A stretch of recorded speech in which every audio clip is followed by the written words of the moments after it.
Welcome to this week's edition of the Casual Shooters Podcast, your premier podcast for the casual shooter. This week's guest is yet again from Las Vegas, Nevada. All right. He is a practical shooter. He might even be a practical joker. I don't know yet. We'll both find out at some point, I guess. And he is yet another ace virtual reality nerd. So there's a lot of people joining him in that corner of the room, including myself. So if you would, join me in welcoming to the show, Anthony Villanueva. Hi. How you doing, Anthony? Doing pretty good. Excellent. So are you a practical joker too? I can joke around with some people. Yes, Okay. You have that capability. absolutely. Awesome. All right. You have jokes. I like it. All right. So, Anthony, what I normally do is hit everybody up front with all the hard questions. They're icebreaker questions. They're literally the hardest questions people typically answer throughout the entire podcast. But before we get there, do me a favor and introduce yourself. Sure. Hello, everyone. My name is Anthony. Dave actually said that I am from Las Vegas, Nevada, and I was there for some time. I actually live in Texas now. So I am in, I'm in Dallas. My bad. Actually, yeah, I'm in the DFW area, and I've been here for about a year now. Currently working in the farm industry in sales, and it has been a blast for the past couple of years. And before that, I was in coaching. Now, when you say coaching, go ahead and explain that a little more. Sure. So before all the gyms were shut down in 2020, I worked in like four different gyms, and I was coaching clients. I was teaching students how to be future PE teachers as well at Cal State Fullerton. So I do claim California as well as my origin. So I taught at Cal State Fullerton, coached in UCI, coached in Huntington Beach, coached in Garden Grove also. So lots of coaching before COVID happened, and then all the gyms shut down. So it was all sad from there. But when one door closes, another one opens up, and I started making my hard move towards the farm industry. Okay. Huntington Beach. Any oh shoot, I'm drawing a blank on his name. The Huntington Beach bad boy, UFC fighter. It's not Ever Tito Ortiz, is it? It is Tito Okay. Ortiz. There you go. Yeah. Ever run into him in your No, no, I travels? did not. No, definitely not. I did. Oh man, there were some UFC fighters in downtown Fullerton. I used to be a bouncer also. That was during college, but that was kind of funny seeing them. Yeah. So they were moonlighting as bouncers.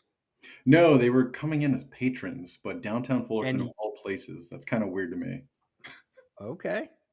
They're looking for college girls. Maybe. Yeah, who knows? That's strictly rumor. I have nothing to base that on factually. So let me put that disclaimer out there. Allegedly. There we go. Question number one. Favorite movie? Favorite movie would be Forrest Gump. Oh man, that is such a great movie. Hmm. Okay. When I told my kids they were going, I made as my kids were growing up, when they started getting into the teenage world, I started making them watch classic movies. One Hmm. of them being Forrest Gump and a bunch of others. So, man, what a great movie! Why is that your favorite? You have the most ordinary person ending up in the most extraordinary situations, and he just keeps going. So I like to think of that in life. You just have to keep going, which is so cliche, but like everything that happened to Forrest in that movie, it's like he just went on with it. Perseverance. Yeah, Yeah. it was like it. Oh, no big deal. Like Mhm. I guess it's good that his IQ was low enough that he didn't realize that bad things kept happening. A little You bit, yeah, know? yeah. Yeah. Such a great movie, though. Okay. What I have learned is since the advent of the internet, people don't seem to read anymore. If you have read a book, which one has been your favorite?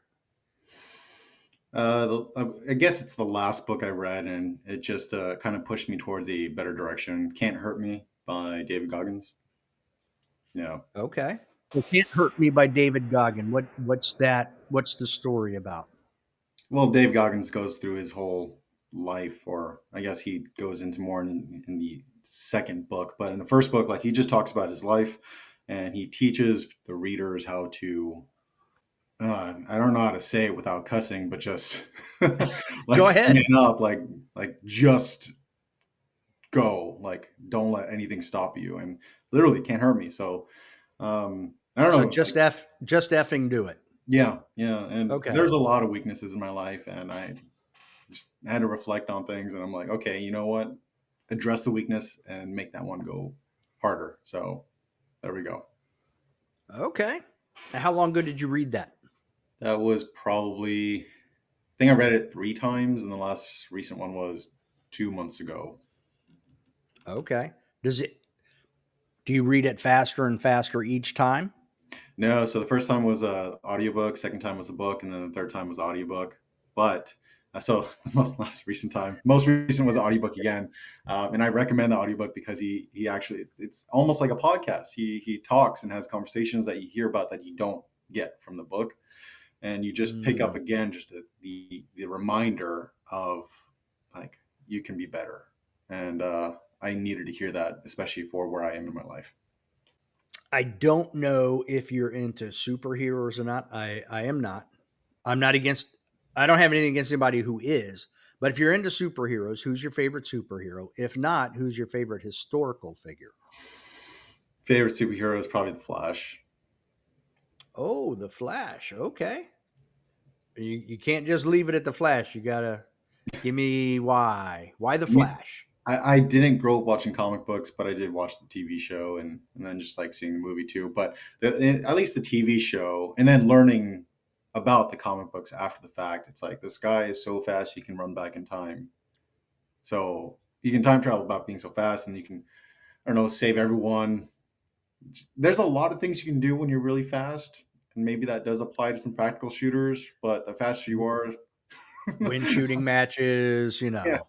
I sometimes dream of that, being so fast, and then you're so fast that being accurate feels like slow motion, and I don't know. So that I do think of that a lot, which is dumb. That's like a dream, but being faster, and which is one of my weaknesses, is being faster. Well, I watched The Flash in the 80s and 90s. His name was Michael Jordan, hmm I think he also probably the made some great cameos.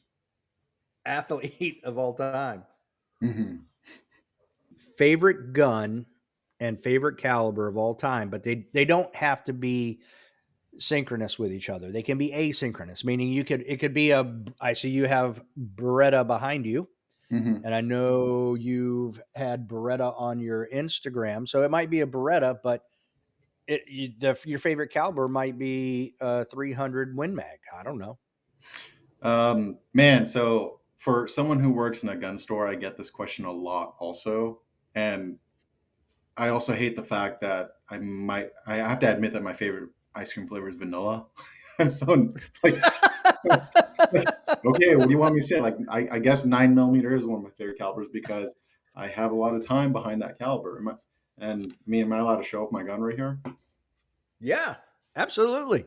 This is my favorite gun. It is my dream gun. It is my And Beretta it's a Beretta. X Performance.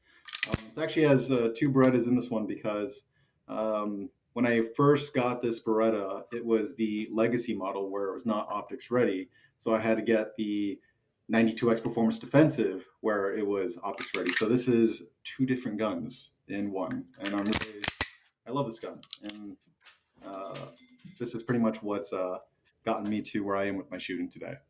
All right, well we will get there then for sure. You sound like a big Beretta fan, so we'll have to Maybe. get into that. I cannot claim the same, but I'm pretty sure you are. The last question I like to have is just personal to the individual. So tell me your favorite memory thus far of shooting. Oh man. guess defining moment. Well, favorite moment shooting. Maybe it's split between two if I had to flip a coin. Probably my last time shooting with my Echo One team. They're based out of California, and I met up with them at Area 2 a couple months ago. And just being with Dave and Echo One pretty much reminded me of my roots and who I care about a lot, especially on the West Coast. Outside of my literal family, I have my shooting family out in the West Coast that I miss. And so my favorite moment shooting was at Area 2, just being with the guys and finally sharing a house with them, huge one. So that's why I do this. That's why I shoot. I don't always just shoot to get better. I shoot to see the people I care about. So that was my favorite moment, being with Team Echo One.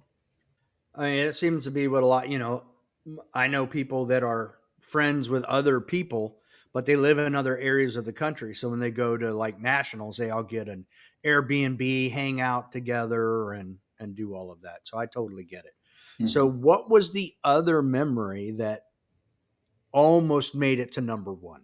Yeah, it was a flip a coin, but like literally, Beretta low cap nationals was my first major that I ever shot, and so people ask me like, "That was your first major?" Yeah.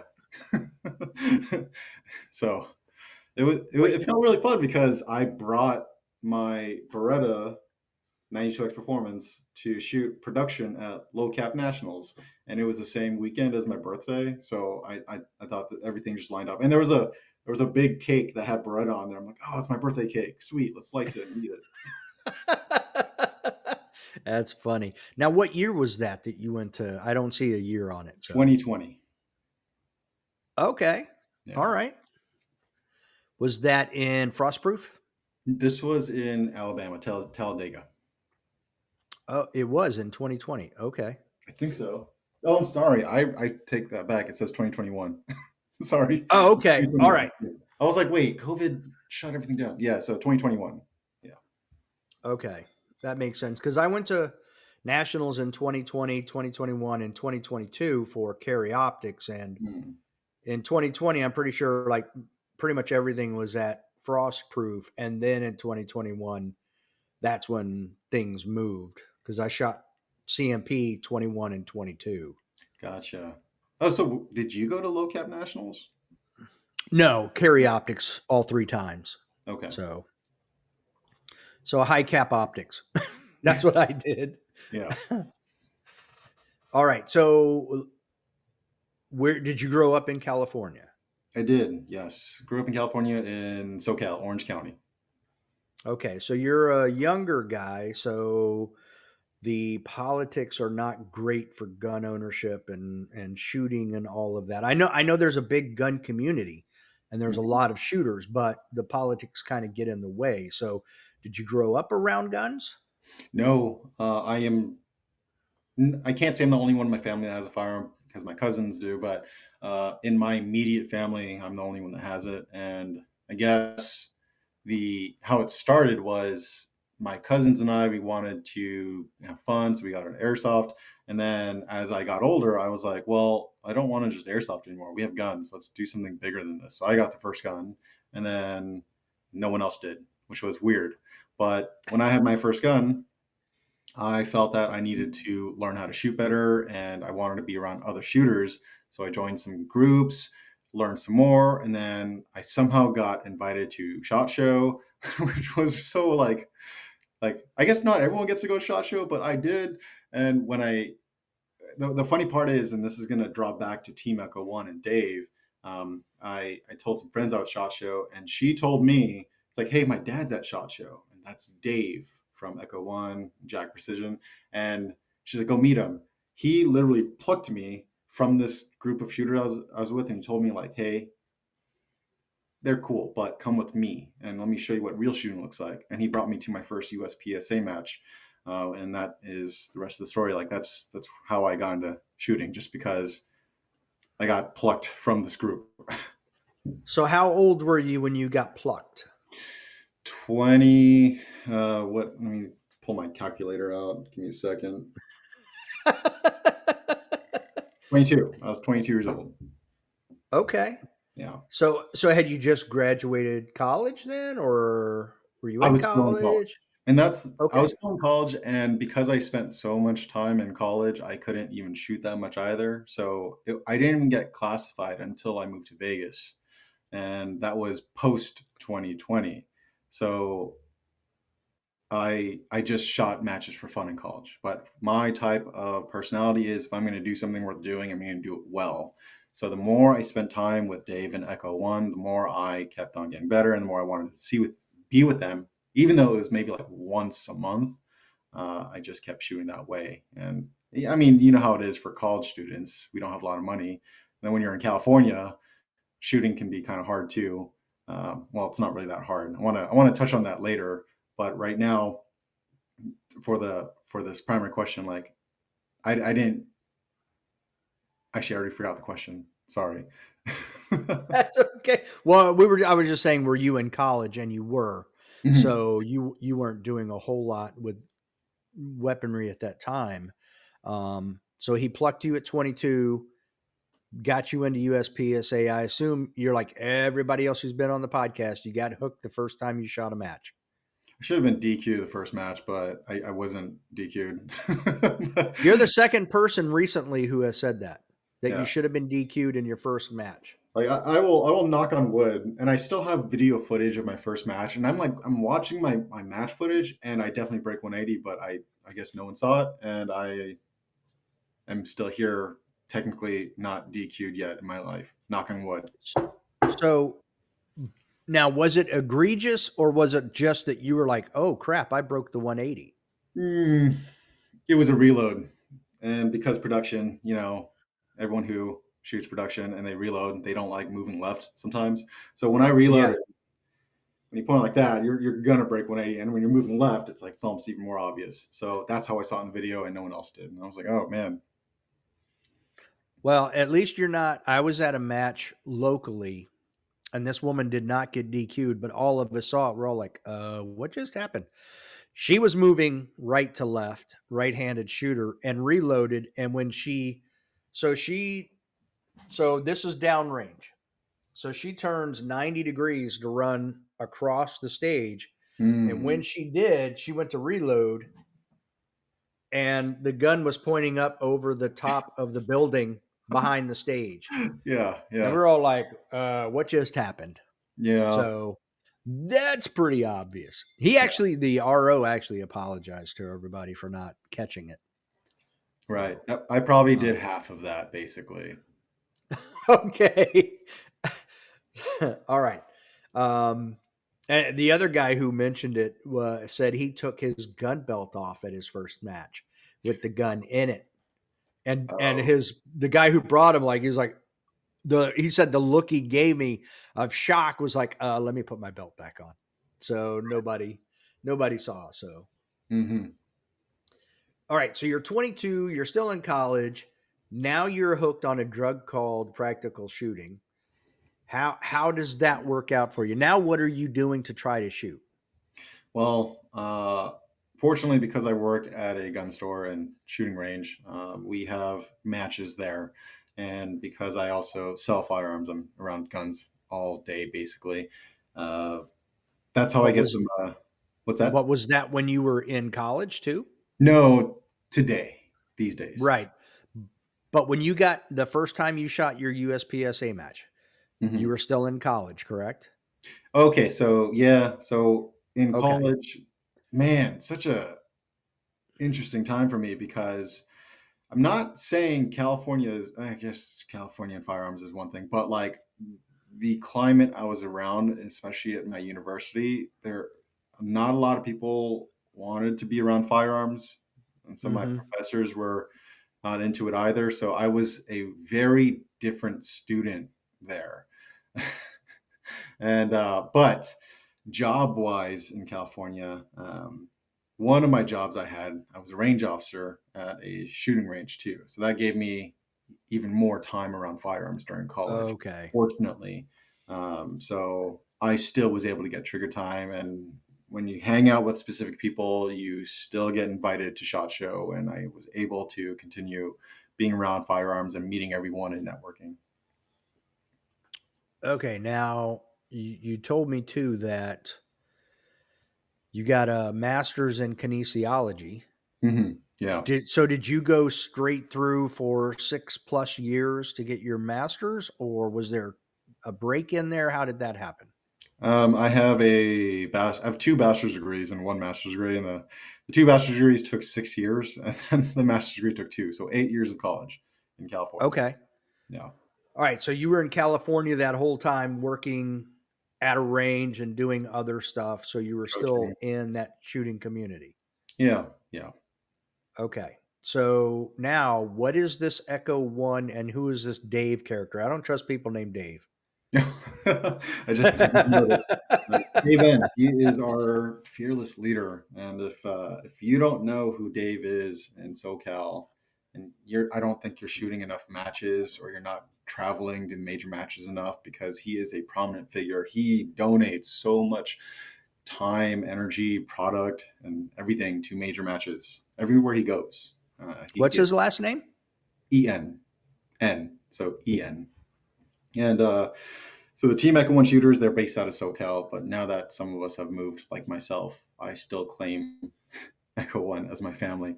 Um, Meet them at the range, and you'll. I mean, I don't know if you've seen Jared from Raven Wing. He's associated with Echo One as well, so he's on Team Langdon too.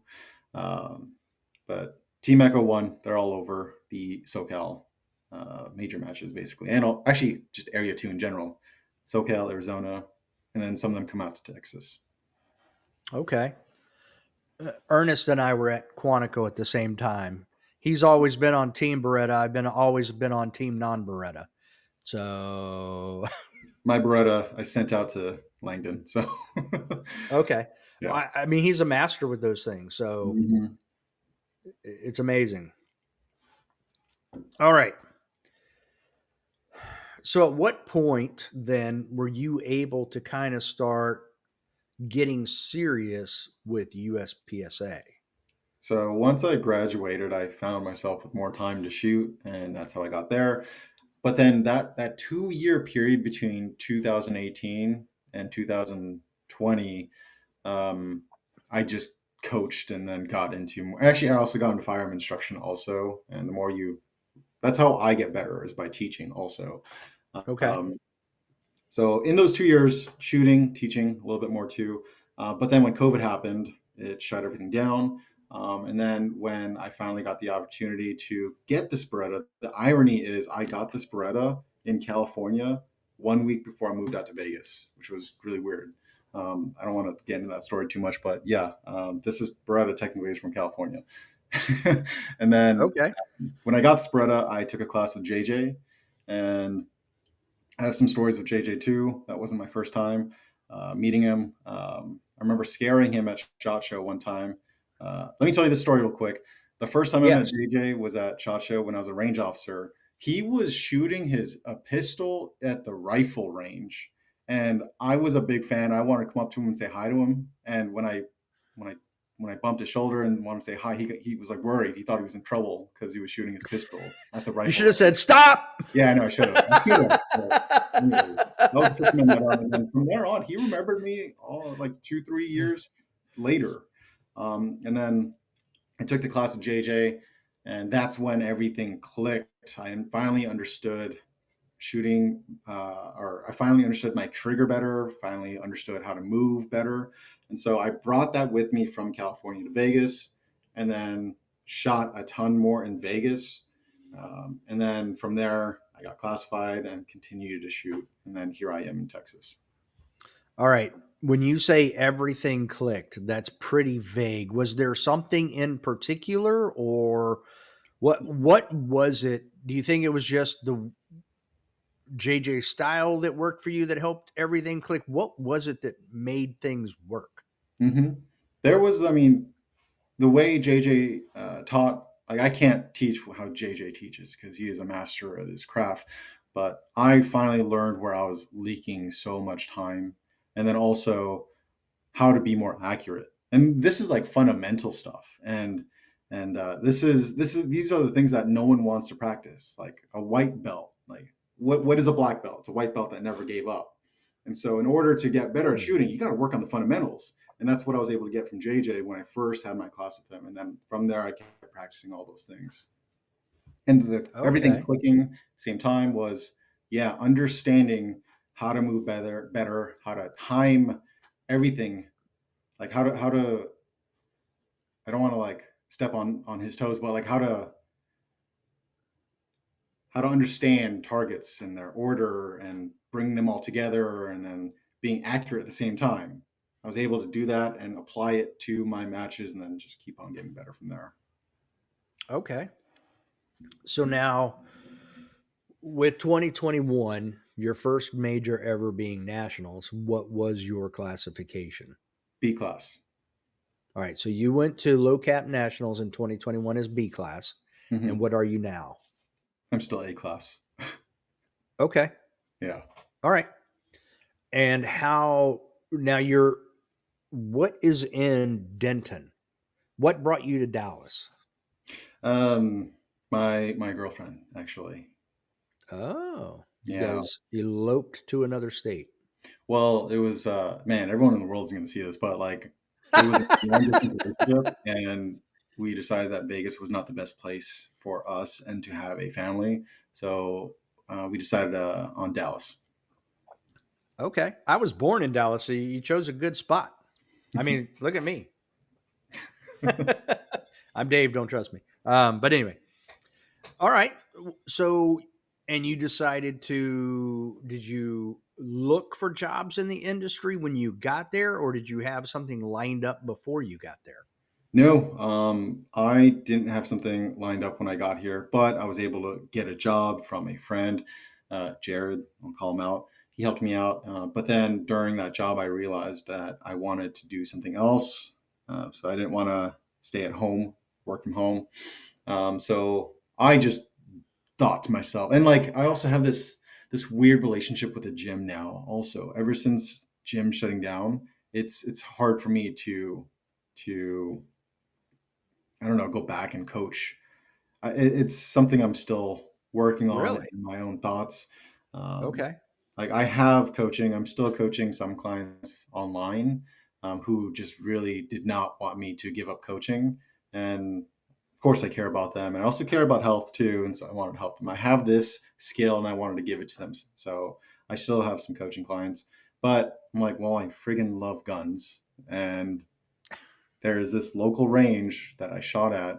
And even before I moved here, I shot at this range when I visited. So I'm like, okay, well, I want to work here. Walked in, applied, got the job. So I currently work in a gun store. And that is also where I met Noah from Ace. Really? Yeah. Okay. So you probably know that I just had him on the other night with Tim Herron. Yeah, yeah, I Uh, saw that episode. now, how, okay, because I don't think he lives in Dallas. No, So how that is a one in a million chance meeting. So how does that happen? all right. And it's like, I'm working at a Gritter, so that's why I work, Gritter Sports and Outdoors. I'm working there, and it's like 2 months in, and these guys come in with this plastic gun. Right, this is actually the OG model, right, the 2011. Yeah, They walk in that's with what I it. learned the other night. They walk in and they're like, well, we have something to show you, and we want to see if you guys can host us. So our company hosted them there, and when I got to play with it, I immediately fell in love with it because I do love video games, but I've never played with virtual reality before. So I put on that headset, played with the trigger, and I was just like, I want this. So I spent my own money. They didn't give me this, so I bought it, played with it a ton, and here I am today, still playing Ace. I think we're 6 months later, and I have 150,000 rounds downrange virtually.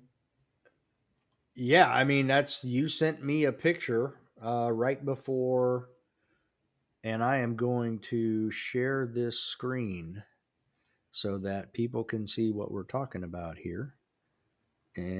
And got a Like, video. granted, that took me since July to get to that number. Okay, so 7 months. Yeah, roughly. Yeah. That's still almost 20,000 trigger pulls a month. Mm-hmm. All right, so there is that. I want to make that thing larger. And there it is. It says rounds fired 153,113 with savings of $45,000. Oh, almost $46,000 because it's 45,934. Right. 46 grand worth of trigger pulls. That Yeah. is insane. I have so many things to say about Ace also, and I mean, like, it's how you met me, how you found me also, but like, without Ace, I don't think I would be a shooter like I am today, because I don't shoot a lot anymore because I'm trying to prioritize some budgets. But like, don't let this press fool you. I got this as a slight gift with a huge discount when I got that. So last year alone, I loaded 3,000 rounds on this press and shot maybe another 1,000 factory ammo. So 4,000 rounds last year alone. And here I am in virtual reality shooting 150,000. Yeah. But all right, so we're there. Let's talk about it. Why do you like it? I get some trigger time, man, and it is just pure entertainment right in front of my face. It's on my head. It's right there in my eyes, eyes and hands. So being able to, so this is my daily schedule. I work out in the morning, and then I do some ace and dry fire. Like, just being able to get some trigger time, virtual trigger time, to get your day started. I don't think anyone can do that unless you're like that 1% in the shooting industry that gets paid to shoot. I get to have fun and do this. So I get to practice. And a lot of people ask me, like, but is it close to the real thing? Like, there's no recoil. How can you get better? Like, well, not all shooting is just about the recoil. You need to be able to see. You need to do this with a straight figure too, or a good trigger press. And you can do that with dry fire, but at least with ace, you can see what you're hitting also. So that's why I really enjoy this. And also, I didn't think I was that competitive, but I guess I am really competitive. I like the competition now. And now that, like, Tim's here, and just the other night I saw JJ, it's like, okay, big names are even bigger names are here too. So it's a lot of fun being able to run with the champions and almost keep up with them virtually. Okay. Now we'll come back to the ace thing here in a minute. But do you still actively shoot matches? Hmm.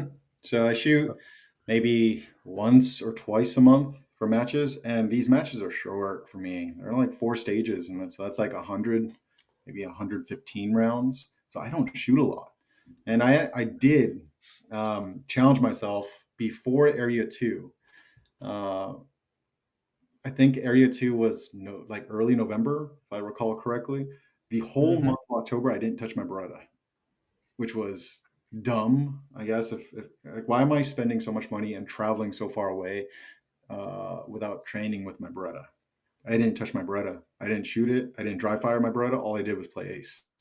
And when I came to Area Two, I still did pretty well. And like, sure, I had a couple hiccups, but for not touching my competition gun at all, I had fresh eyes and I was able to move and press my trigger pretty well still. So are you saying there was a direct translation from ace to what you did at area 2? 100%. Yeah. And why do you think that is? Because shooting's not just the gun by itself. You need to be able to see, you need to be able to move. And like, calling back to what JJ taught me, I was able to get that from him, and applying that again in real life in this bigger situation at Area 2. I still did it without even touching my gun, without shooting so much either. I still did pretty well. Like, I know there's tons of other better shooters out there, but like, me being A class, Some people tell me that I'm not A class. I should be something bigger than that, but I just don't shoot classifiers. Okay. Yeah, I mean, at first I thought the classification system was the bomb, but I honestly, I just think it matters where you place at matches. You know what I mean? Like, Mm-hmm. who cares? You could take away, like, if you look at the IPSC matches, there, there's everybody has the same classification. Who Mm-hmm. cares what they are? It's just where did you finish? That's really Mm-hmm. what matters. You know what I mean? Right, right, right. Um, now, look, I'm in agreement with you. I haven't I haven't put 153,000 trigger pulls on one of these devices.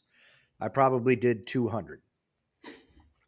So far less than you, but in those 200 trigger presses, I was like, this thing's pretty amazing.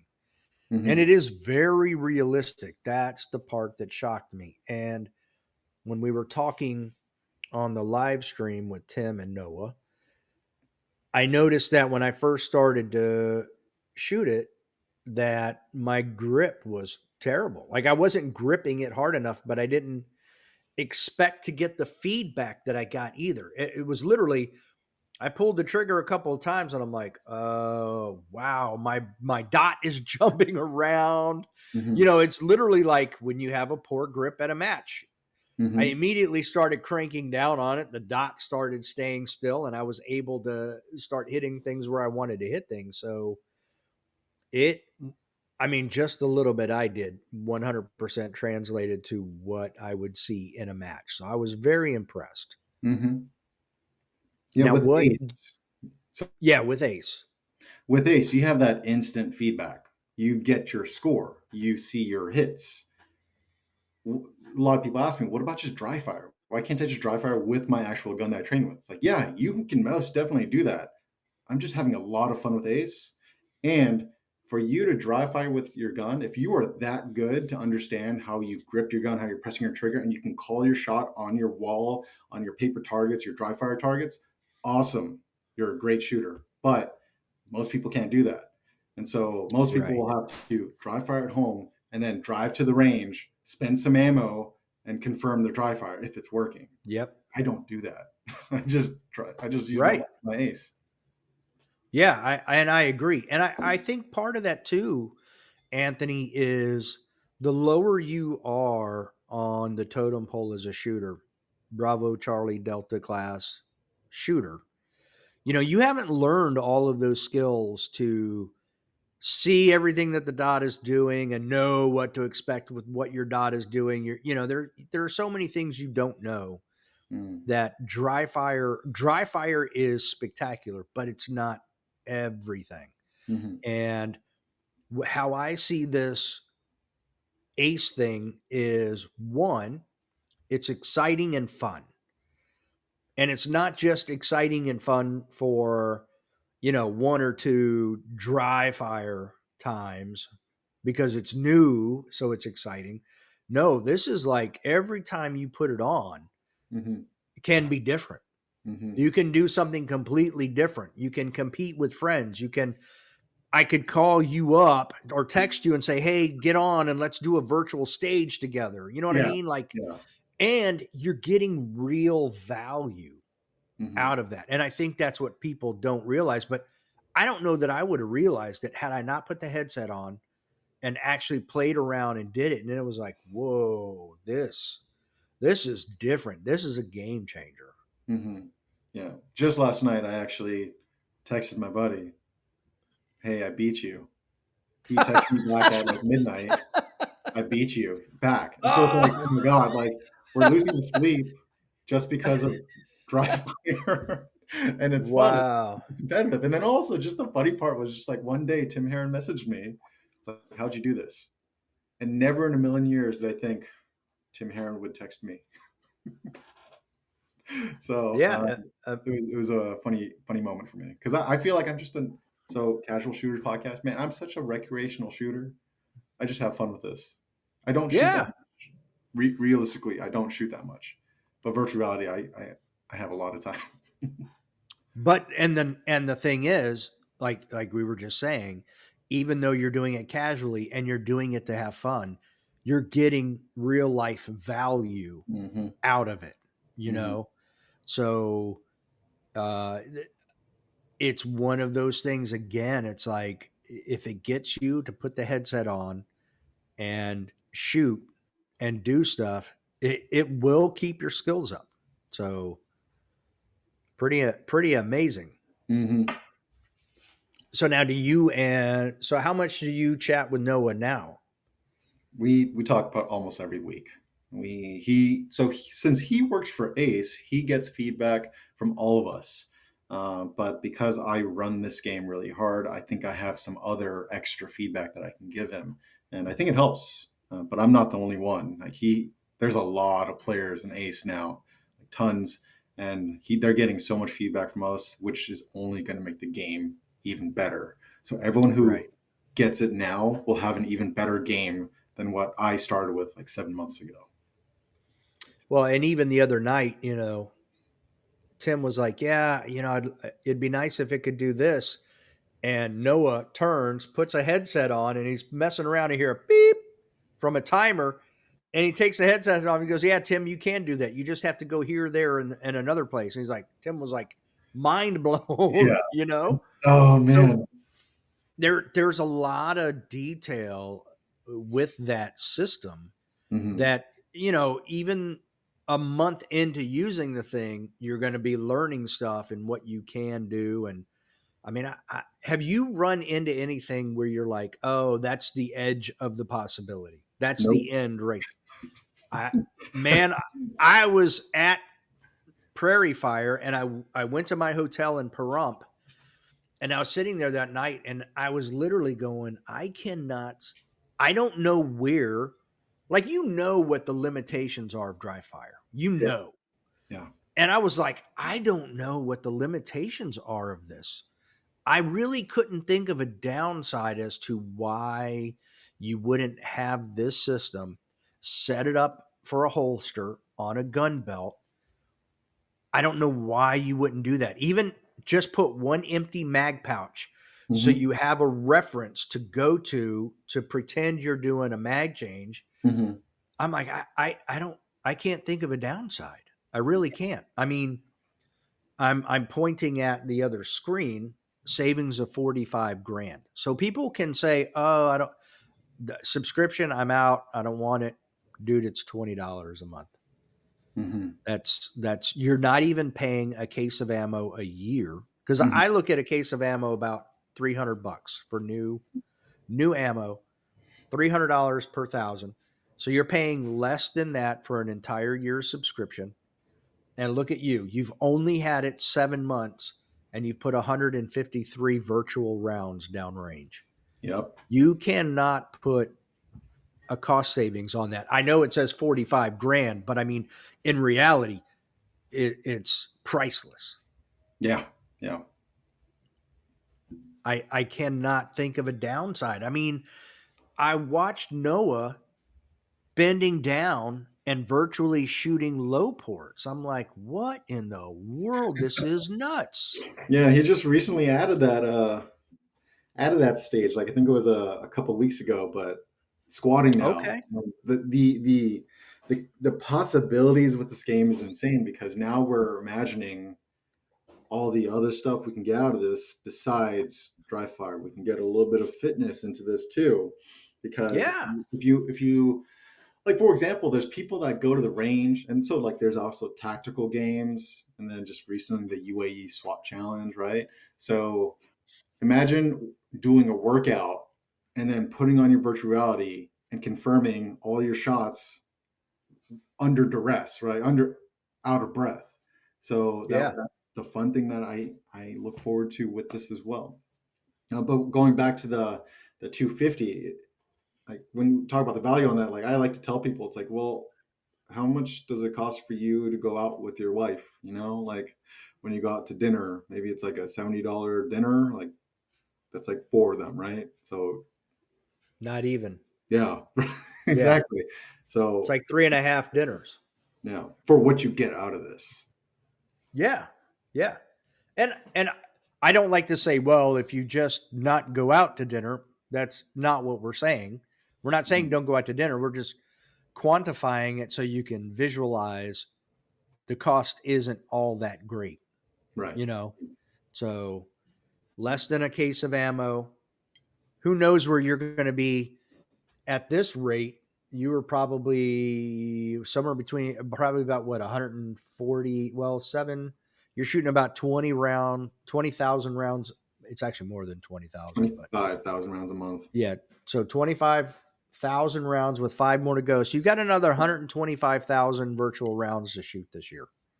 Yeah. So that's going to Yeah. put you at 278,000 rounds. Easy. That's more than Eric Graffel shoots live. Yeah. Yeah. It was So cool seeing his name in the game too. what's that? So just recently there was an update, and the stage they had at Shot Show, they showed the top three shooters that showed up to the booth, and Eric's name is there, telling you what was his score. So the competition is there, where it's like, oh, he got that score on this stage. Well, let me see what I can get on this stage now. And sure enough, now I want to keep on competing. It's just fun to think, oh, I can shoot as fast as they can virtually, because live fire completely different, way different. But virtually, it was fun. Yeah, but I mean, even then, if you're not gripping the gun hard Hmm. and doing what you need to do properly with trigger press and grip, Hmm. you're gonna crap the bed.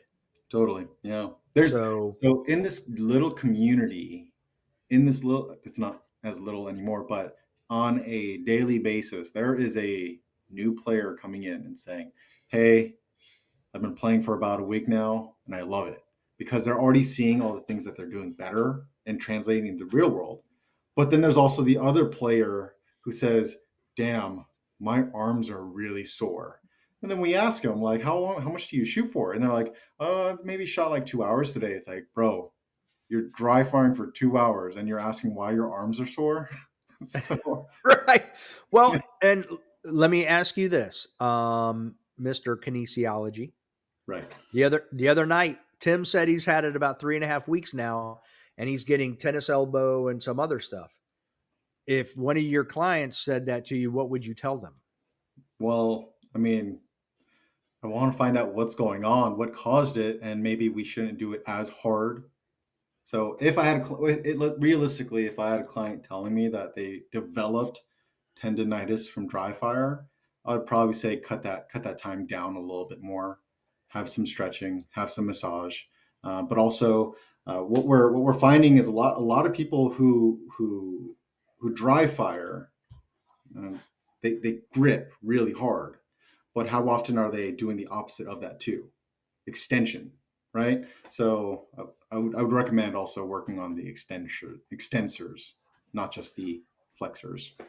Yeah. And it's funny you said that because Noah's like, maybe what we need to do is just as like swag with the grip module Hmm. is put one of those in the package so people can do that to help counter that strong hand grip. That would be pretty fun. I would recommend a lacrosse ball. That would be way more fun to do. Massage, and that lacrosse ball you can use on other parts of the body too, in case something's sore.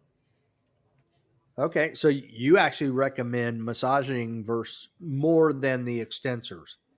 No, no, do both. Do both. Okay. Yeah.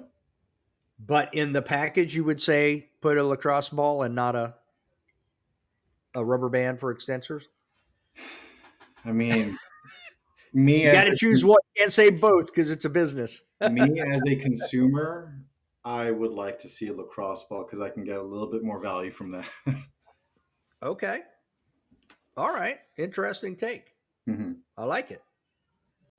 All right. So I want to time travel like the Flash back to college again. Okay. So tell me, if you had had Ace virtual reality when you were going through college, your 8 years of college, let's say you got it 2 years into college. So your last 6 years, where do you think you would have been in the sport when you hit low cap nationals for the first time?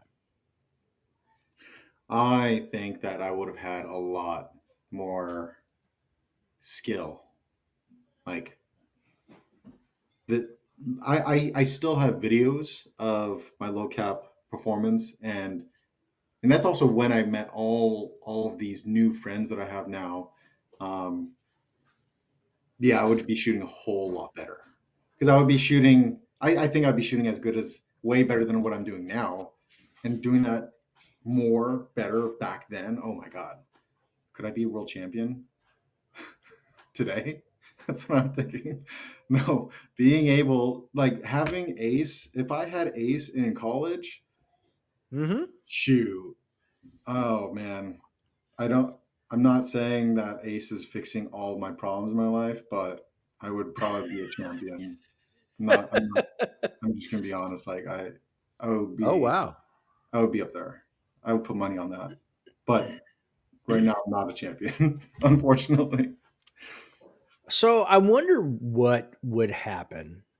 See, I love what if scenarios because I think that's where breakthroughs happen.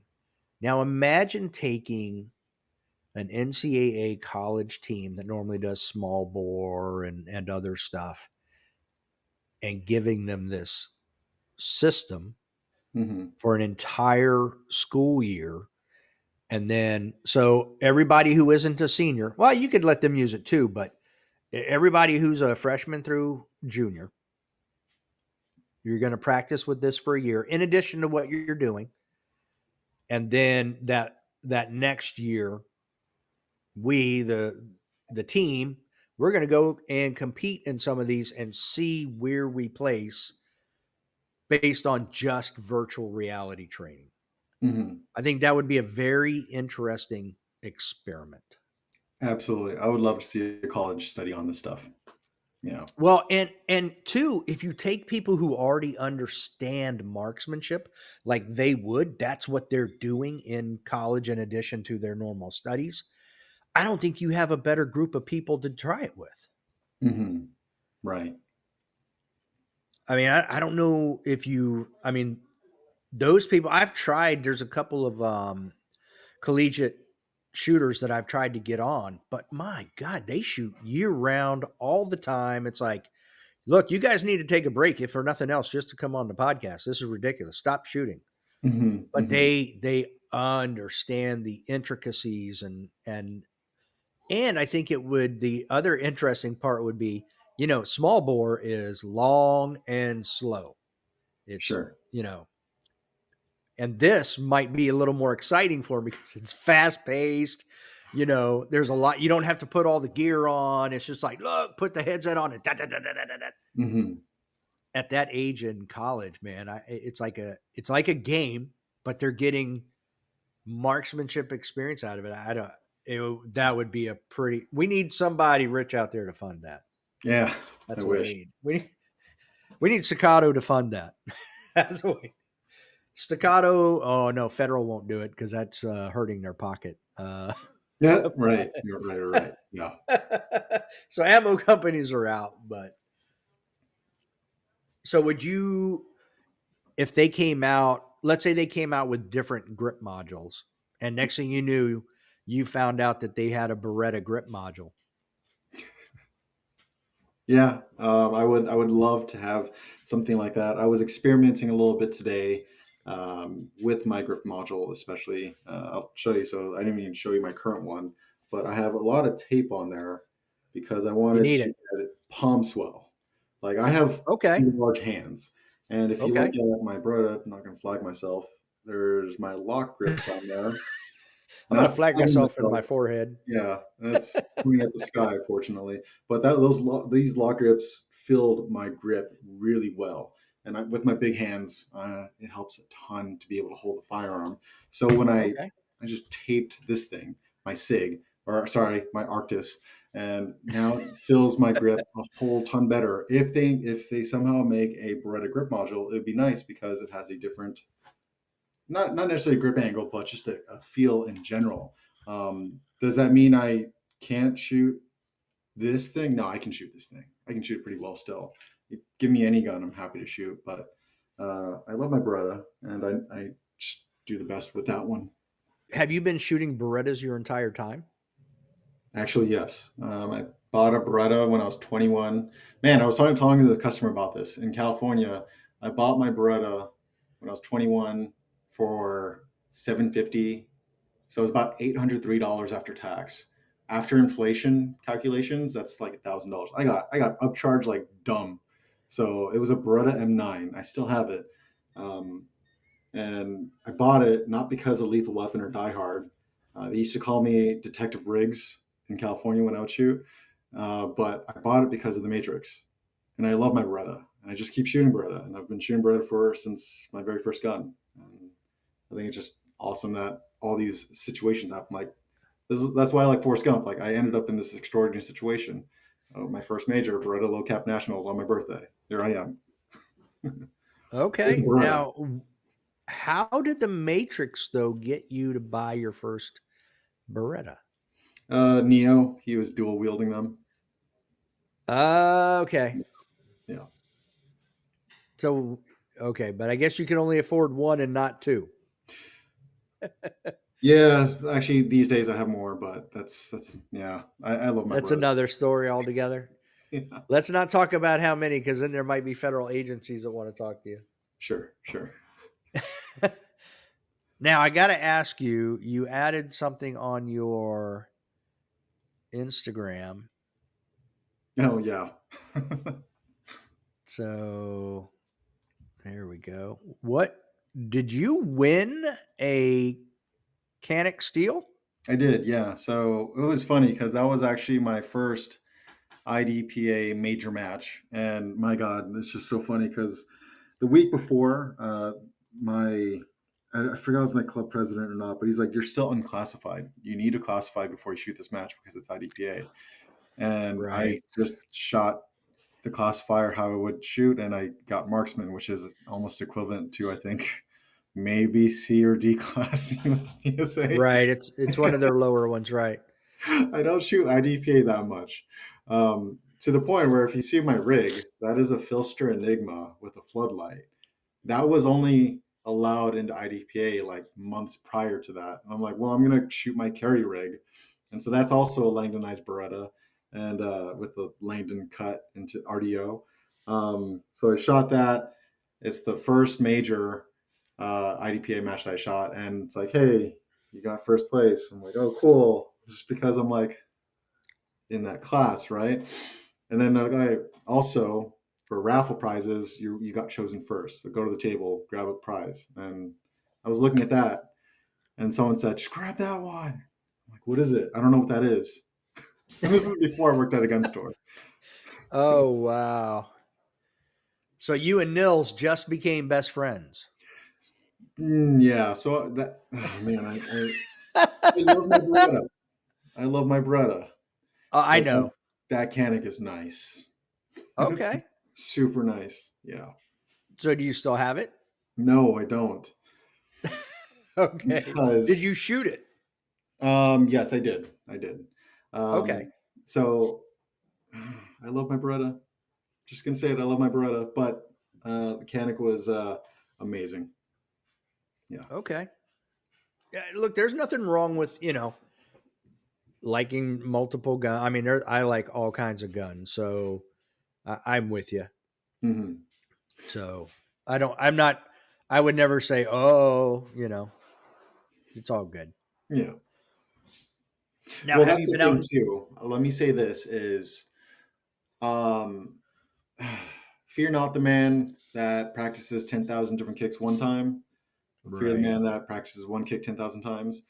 Yep. I have a Beretta for every occasion, basically. My carry gun is a Beretta. My competition gun is a Beretta. My other room gun is a Beretta. I want one trigger. I just want one trigger and one grip to learn in my household. So that's why I've been sticking with Beretta for a long time because I want to master this one grip. That's why all mine are Canics. I get it. I get it. Yeah. And that's why, I had multiple calibers at one time. And Hmm. I've gotten rid of all the different calibers. I've gone down to one. Now they're all the same model, so it doesn't matter what I pick up. They all feel the same. I've shot my competition gun in Steel Challenge, and I've shot my carry gun which is also a canic, Hmm. in still challenge, and the difference on smoke and hope is 1/10 of 1 second. Wow, that's So impressive. I'm like, perfect. It's exactly Yeah, what I'm looking for, you know? consistent. Yeah. So I agree with you. I mean, you like Beretta, that's all you've got, man, more power to you.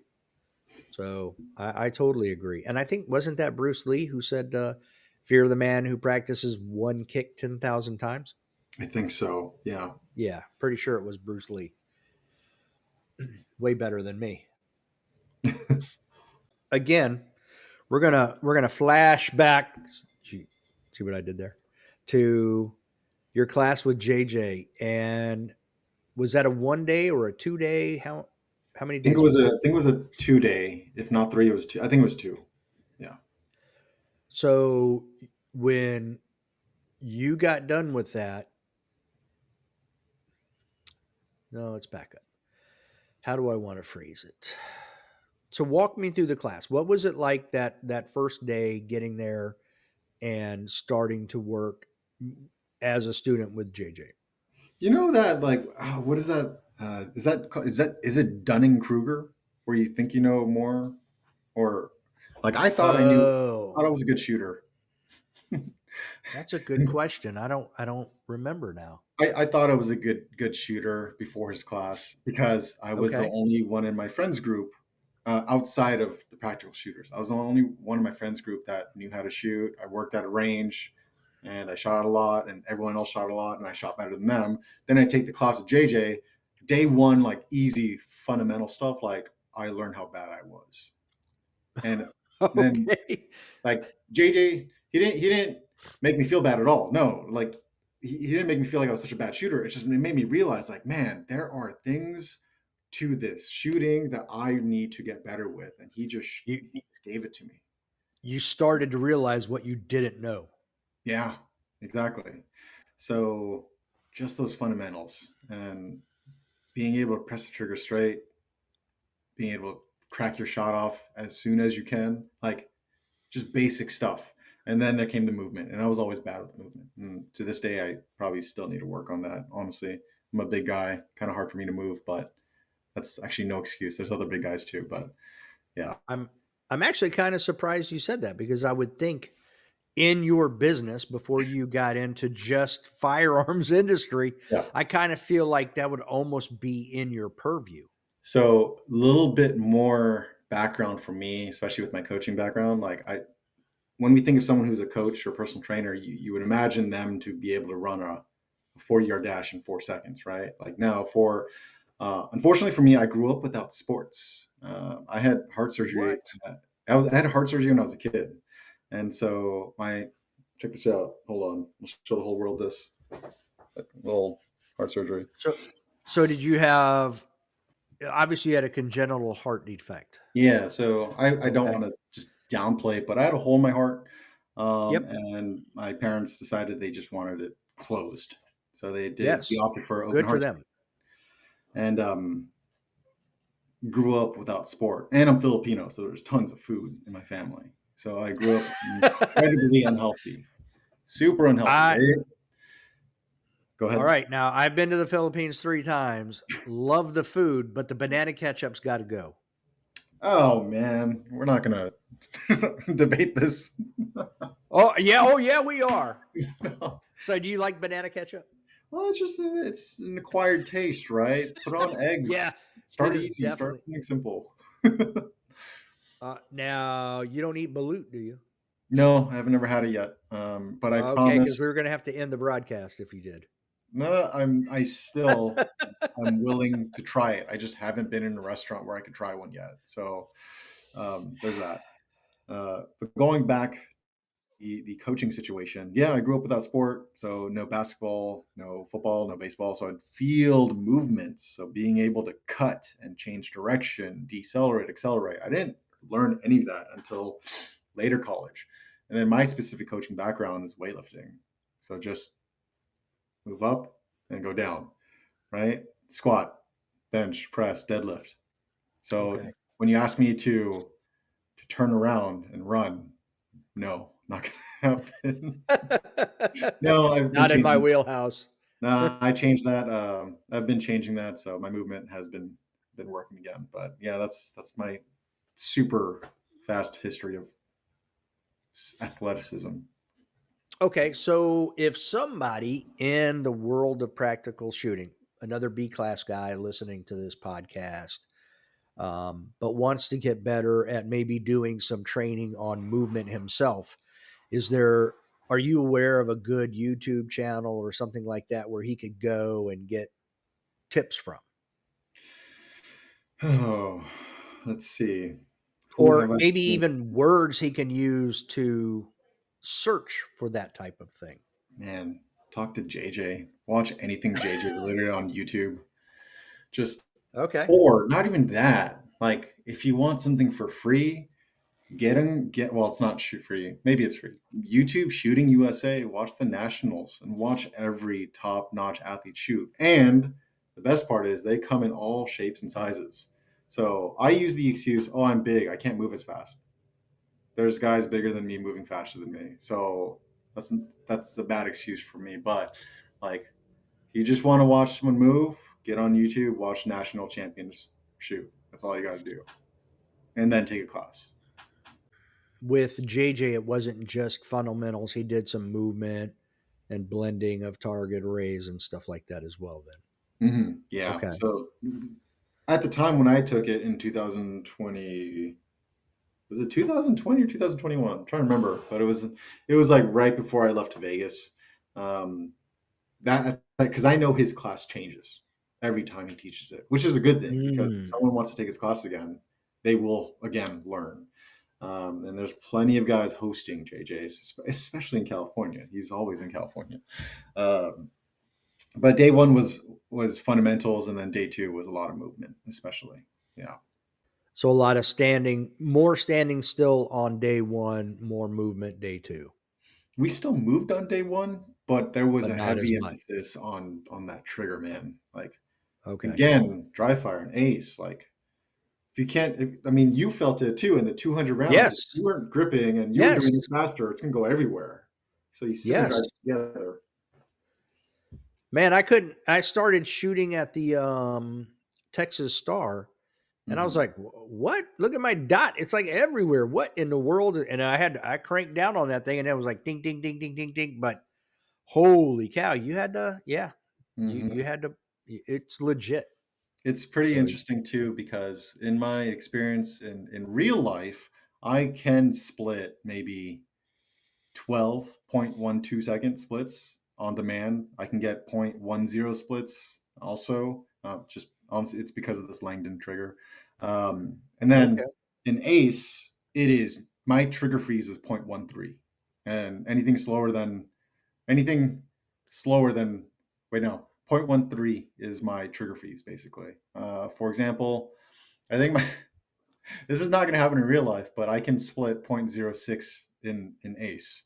And so when people ask me like, how am I getting these scores on Bill Drill, on Blake Drill, and all that, it's like, well, because I can really shoot really fast and transition really fast. and again, the correlation there would just be constantly exercising that trigger finger at speed Hmm. allows you to get the same thing more so than dry fire because I mean I am assuming your Beretta is like all the other guns. You're only getting one click, Correct. or is Yeah. it a So the okay? if I were to, I mean, when I dry fire my Beretta, fortunately, it has a double action trigger. But if I want Okay. to go single action, I can press and then just do that, just like a 1911, right? Okay. But with Ace, man, like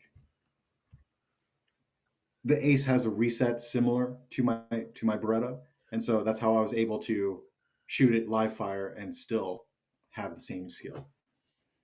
Okay. Yeah. Wow. That's a quick split time there. And going back to that too, doing that accurately requires a really good grip because you can split really fast and have Charlie Delta, Charlie Mike, Alpha Mike, Mike. exactly Mike Mike. But when you have a really good grip, and really fast trigger, you'll be able to get it accurately. So when it all comes together, you can see it in ACE. So, what's your fastest bill drill on Ace? My normal bill drill is 1 second from low ready. Okay. So, what Yeah, do you think it would be from the holster? probably 1.4 seconds. Probably Okay. adding because S- my from holster to target is about zero point 0.4 to half a second. So, what are your thoughts on Billy Barton and Isaac Lockwood doing one twos? So they're insane. I'm not them though. Yeah, no, I'm I'm saying, just at, but that is insane. I agree. yeah, That is freaking crazy fast. yeah. I mean, when you have Max Michelle going up there and saying, "I'm going to do about a 1.6," and he does a 1.64, you Hmm. know, and that's a guy who you look at as like, man, that guy has won how many still challenge matches?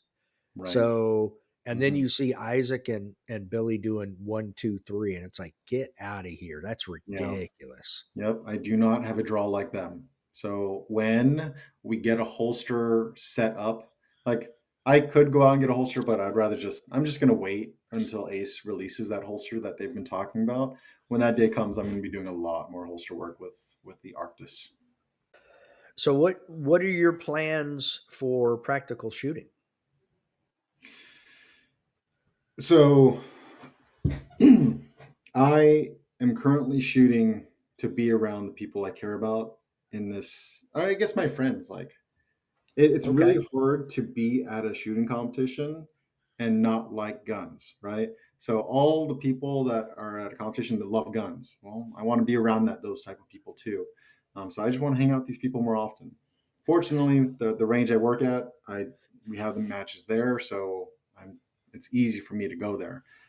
For competition, depending on where I am in my life and career, we shall see what I can do. Do I aspire to place on a podium? Of course. Like I want to win also.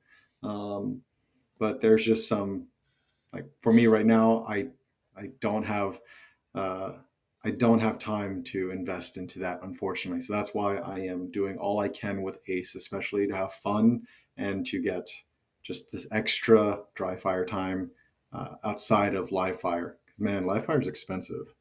Long story short, Yeah. I just want to not spend as much money too. Yeah, live fire is real expensive, you Yeah, know. And if you're not dedicated to the sport, it's not an expense you're willing to pay. and even reloading, it can make it more cost effective, but still, like It's it not can get cheap. hard. Yeah. Yeah. Yeah, it's definitely not cheap. So these people who have ammo sponsors, good on you. Hmm. Now you live in a professional sports hub there in Dallas. How often do you guys get some of the professional athletes passing through your store? I don't know if I'm allowed to say anything. I will choose not to say Uh, anything right now. But my well, I'm not store, asking names. I'm just saying how is it like weekly you get no, professional athletes? no, we Okay. don't. We don't. Um, Unfortunately, no. But we'll see in the coming. I mean, maybe if this podcast was a month from now, it would have been. I would have a different answer for you. But uh, Okay. we'll see what happens with the rest of the year. Okay. I mean, you've got the world champion Texas Rangers right there. Yeah, right. You've got the should be world champion Dallas Cowboys who can't seem to get out of their own way.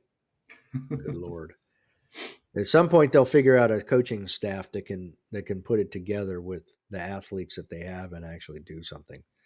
So Right. are you a California team fan or do you just not follow sports? I know you didn't play sports, so you may not be into sports. So going back to that, yeah, I grew up without sports. Unfortunately, I don't have a team. Okay. If I were to claim one, it would be the Angels and also the Ducks. Those two. Okay. The Yeah. Anaheim Ducks. All right. Well, those were all the questions that I had for you, Anthony. Was there anything you wanted to talk about that we didn't get to?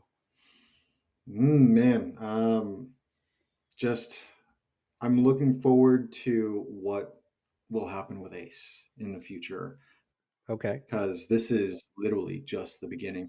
I know that you were able to talk to Tim and Noah. Was it like in the last episode?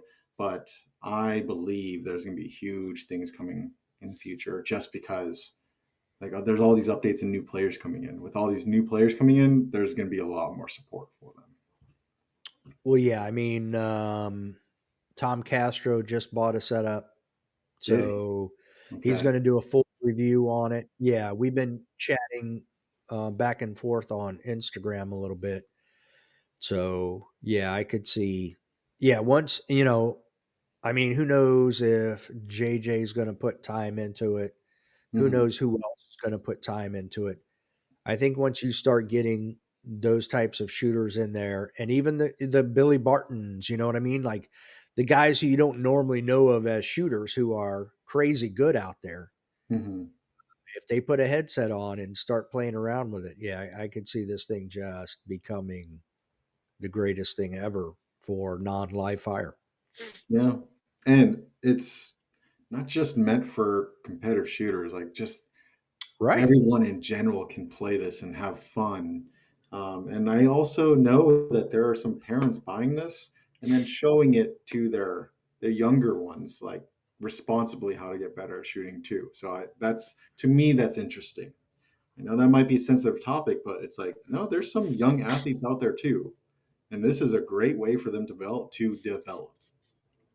Yeah, and it shouldn't be a sensitive topic because I mean, what better way to teach safety too? You know what I Right. mean? You can do it virtually.